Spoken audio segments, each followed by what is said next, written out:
नमस्कार, स्वागत है आपका वन इंडिया हिंदी में। मैं हूं तलहा। पश्चिम बंगाल में चुनाव के बाद लगातार हो रही हिंसा के बीच केंद्र की बीजेपी सरकार ने बंगाल बीजेपी के 71 विधायकों में से 61 की सुरक्षा वापस ले ली है। इसके साथ ही पश्चिम बंगाल की मुख्यमंत्री ममता बनर्जी की सरकार को खत लिखकर राज्य में अपने नेताओं की सुरक्षा देने की सिफारिश की है। विधानसभा चुनाव के दौरान हमलों की आशंका के मद्देनज़र इन नेताओं को केंद्र के गृह मंत्रालय की ओर से केंद्रीय सुरक्षा मुहैया कराई गई थी। गृह मंत्रालय की ओर से राज्य के गृह सचिव को एक खत भेजा गया है, जिसमें बंगाल बीजेपी के 61 नेताओं को जल्द से जल्द सुरक्षा देने को कहा गया है। इन 61 नेताओं में बैरकपुर से सांसद अर्जुन सिंह और अभिनेता मिथुन चक्रवर्ती भी शामिल हैं। नतीजे घोषित होने के बाद से राज्य में बढ़ती हिंसा के मद्देनज़र केंद्र सरकार ने सभी बीजेपी विधायकों के लिए केंद्रीय सुरक्षा की व्यवस्था की थी।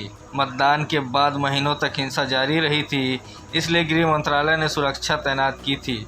लेकिन हाई कोर्ट के जरिए सीबीआई को हत्या और बलात्कार के मामले और हिंसा के दूसरे मामलों का प्रभार लेने का आदेश देने से स्थिति कुछ सामान्य हो गई है। इसके बाद केंद्र ने सुरक्षा वापस लेने का फैसला किया है। केंद्र सरकार अगर सुरक्षा बहाल भी कर दे तो ये विधायक अब सुरक्षित नहीं होंगे। इस बार इन बीजेपी विधायकों को सुरक्षा मुहैया कराने की जिम्मेवारी राज्य सरकार की होगी।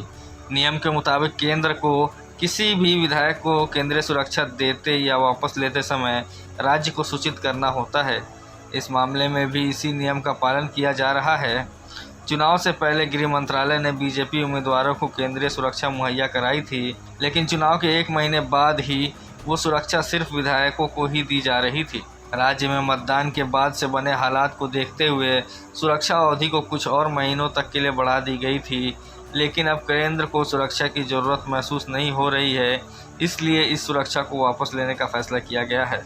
आपको बता दें कि 1 दिन पहले ही सांसद के घर पर हमलावरों ने बमबारी की थी। 3 बम फेंके गए थे, जिसमें से एक बम उनके घर के दरवाजे पर फटा था, जबकि दूसरा उस जगह फेंका गया जहां पर सुरक्षा में तैनात रहने वाले सीआईएसएफ के जवान ड्यूटी करते हैं। मामले में अभी तक किसी की गिरफ्तारी नहीं हुई है। इसके बाद बीजेपी का आरोप है कि प्रशासन के संरक्षण में ये हमले हो रहे हैं।